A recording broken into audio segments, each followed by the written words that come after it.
اهلا وسهلا بكم احبتي المشاهدين من جديد. وصلنا الان الى ابرز فقرات برنامج صباح الرياضيه وختام الفقرات، وهو ضيف البرنامج. ضيفنا لهذا اليوم لاعب شاب متميز على المستطيل الاخضر، يلعب بمركز راس حربه الفرق العراقيه اللي تدرب معها. سنفصح عن هذا الفريق بعد قليل.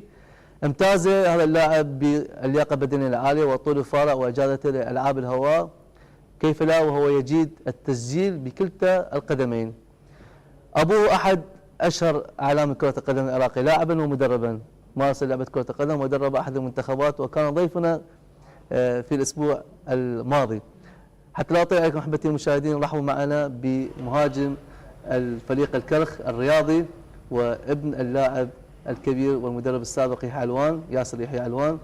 صباح الخير. صباح الخير، اهلا وسهلا بكم. ياسر، يعني نبدو وياك بنشوة الفرح والفوز اللي ما زالت تعتريك وتعتري نادي الكرخ، وتسجيلك هدف الفوز الوحيد في مرمى الرمادي اللي أبقى على آمال الكرخ وأبعد من شبح الهبوط. هدف مستحق بدقيقة 84، يعني ما زال هذا الفوز وهذه الفرحة ما زالت حاضرة. كيف تحدثنا عن هذا الهدف؟ الحمد لله والشكر. أشكركم على حسن الضيافة. شكرا لك. قناة العراقية الرائعة. الحمد لله والشكر. احنا يعني تدري فريق الكرخ فريق شاب طامح البقاء بالدوري. الحمد لله والشكر قدرت ان احرز الهدف والبقاء في الدوري الممتاز الحمد لله. نعم. وان شاء الله يعني احنا عندنا تدري فريقنا فريق شاب وطامح البقاء بالدوري، ويعني فريقنا يمتلك عناصر جيده من ضمن منتخب الشباب. قدرت ان يعني الحمد لله توفيق من الله سبحانه وتعالى ان قدرت ان احرز الهدف وحتى يعني نطمئن البقاء بالدوري الممتاز. كابتن، خلينا نكون اكثر صراحه، انت من سجلت هذا الهدف، يعني كان بدك انه اي لاعب من زملائك ما يسجل هذا هدف ثاني حتى يبقى هدف في ذاكره ابناء الكرخ لسنوات، انه ياسر يحيى علوان هو من انقذ الكرخ؟ لا الحمد لله والشكر. تدري يعني لاعب مهاجم مطلوب من عندي انا اسجل الاهداف. اكيد يعني انت لازم يعني يصير عندك يعني مثلا بصمه يعني تبقى بذاكرتك وتبقى بذاكره الفريق، وخاصه ان نادي الكرخ يعني نادي يعني تربيت به سواء حوالي يعني 3 سنوات يعني او 4 سنوات العب هذا النادي. نعم. صاحبي انفضل عليه النادي كله، والحمد لله يعني قدرت ان اتوفق يعني وقدرت ان اسجل الهدف يعني الحمد لله والبقاء بالدوري. يعني هذا الهدف كان في مكان اللي انقذ ما يمكن انقاذه من بريق الكرخ. الحمد لله توفيق. يعني خلي حنشاهد بعد قليل الهدف سوية، وعايزك تسولف لي يعني شنو كان في بالك قبل ما تسجل الهدف، يعني قبل ما تسجل الهدف انت فكرت انه هذا التسديد او هذا الشيء راح يصير انه من وراء اكو هدف؟ كانت في بالك انه رغبه التسجيل حاضره عند ياسر يحيى علوان لطرق فريق مرمى الرمادي؟ اكيد المخرج راح يشوف لنا الهدف، وقبل ما نشوف الهدف نحكي على نادي الكرخ. انت صار لك 4-5 سنوات مع هذا النادي، يعني هل حان الوقت لرحيل الكابتن ياسر يحيى علوان صوب الانديه الجماهيريه واخذ استحقاقه الجماهيري؟ والله ياكو يعني عروض ان شاء الله السنه الجايه، بس انا يعني هذا النادي هو يعني صاحب فضل علي، يعني انا احب هذا النادي يعني لان انا تربيت به تدري يعني خاصه العفو يعني حتى استاذ شرار كان ويانا. الكابتن خليني شوي نستوقف بعد الهدف. هذا الهدف اللي جاء في الدقيقه 84، يعني هدف كره راسيه، يعني هذا ما انت تجيده بشكل متقن مع اضافه كلا القدمين. هذا هدف يعني ياسر نشوف احنا مشاعر الفرح على لاعبي الكرخ وعلى الملاك التدريبي علي وهاب وحبيب جعفر وبقيه الملاك الاداري والفني.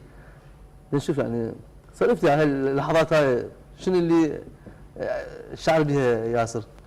تدري احنا يعني ندور على الريال. لا بالعكس احنا يعني المرحله الثانيه يعني انضغطنا يعني الفريق يعني حوالي 4 مباريات محصلين نقطتين. تدري يعني ماكو مجال للتعويض يعني. يعني احنا لعبنا يعني مضغوطين نفسيا يعني وتمكنا يعني اخر شيء يعني الله فرج علينا قدرت انا اسجل الهدف. يعني الله هو توفيق من الله سبحانه وتعالى. أكيد. ويعني هذا شيء قليل يعني اقدمه لاداره الكرخ والنادي اللي احبه اني وجميع اللاعبين. هم مهم ايضا الهدف مو بس الي يعني هذا كله جهود اللاعبين وجهود الكادر التدريبي. بالمناسبه الهدف انعاد والمخرج فخر الدين خيري يقول هذا هدف يبيعه اللي يشتريه قدامي صدق كذا. يعني هو فخر الدين خيري شكله هدف حلو بالدوري يشتري. شكرا. اللي يصير مهاجم اخر ايام. هدف جميل اكيد، هدف مستحق. كابتن ياسر، يعني انت قلت انه انت تربيت في هذا النادي وبزغت في هذا النادي بريقك ونجمك، لكن للاعب طموحات ان يلعب مع انديه جماهيريه، ان يلعب تحت الضغط الجماهيري. انتم في نادي الكرك تلعبون تحت الضغط الاداري. صحيح، خلينا نكون صريحين. صحيح، ماكو ضغط جماهيري، الضغط الاداري يختلف عن الضغط الجماهيري. انت لما تلعب امام الضغط الجماهيري بكل سلبياته وايجابياته له فد نكهه خاصه. يعني العقود اللي بدات الان يدرسها الكابتن ياسر يحيى علوان، هل يمكن يفصح عنها مع من صوب الانديه الجماهيريه الشماليه ام مع الانديه المحليه البغداديه؟ والله يعني ان شاء الله، يعني انا اتمنى، يعني انا من عشاق نادي الزوراء يعني، بس ابوي طلابي. شلون تفهم؟ انا يعني احب الطلبه، يعني احبهم الطلبه، لانه انا لعبت بس انا احب يعني الزوراء، لانه انا يعني هو يعني قلبي يميل لهم. زين هسه اكو ثمه مفاوضات، ثمه اتصال؟ والله اتمنى يعني الكابتن راضي؟ والله ان شاء الله، يعني ان شاء الله انا يعني يشرفني يعني اني يدربني يعني واحد من عمالقه الكره، يعني راضي شنيشل، يعني مدرب اكيد لا يستهان، يعني مدرب يتمنى اي لاعب يكون تحت اشرافه. زين يعني احنا نقول بدات الاشارات تحوم حول النادي الزوراء، وهو نادي يستحق كل لاعب ان يمثله وارتداء فانيلته، لكن ثمة عقود اخرى ستاتي تباعا للكابتن ياسر يحيى علوان اذا ما كانت تلبي طموحك. هو يعني كان الامور الماديه تعطي اهميتها ياسر.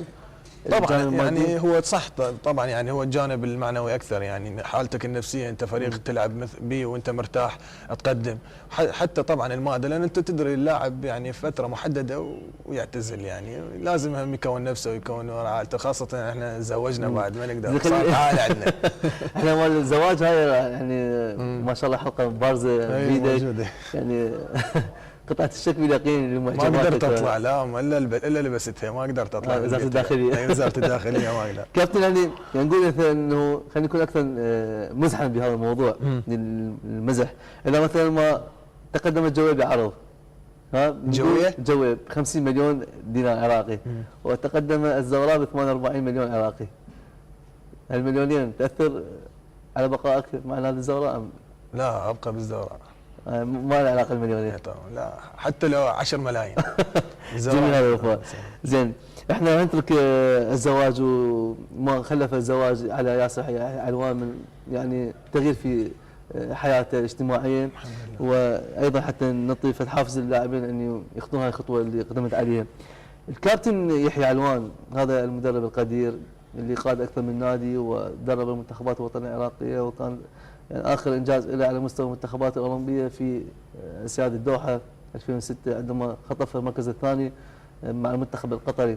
الكابتن يحيى علوان ما هي توجيهاته اللي دائما ما يتليها على الكابتن ياسر؟ يعني اكيد اكو معلومات، اكو توجيهات دائما يذكرك بها الكابتن يحيى علوان، خلينا نسمع من انت. طبعا يعني والدي يعني صاحب فضل عليه، يعني طبعا يعني توقعات لي ان اكون لاعب ممتاز، يعني ويعني الوالد هو يعني مرات يعني نقعد بالبيت احنا سوا، يرشدني المكان الصحيح ويرشدني للتدريبات، لانه تدري ان كرة القدم يحتاج لها تدريب قوي ولياقة بدنية عالية. يعني صح فضل علي والدي. زين ياسر، يعني الوالد من انت صغير يعني مثلا اكو طفل في بدايه حياته عندما يعني يبدي يعني يقف على حيله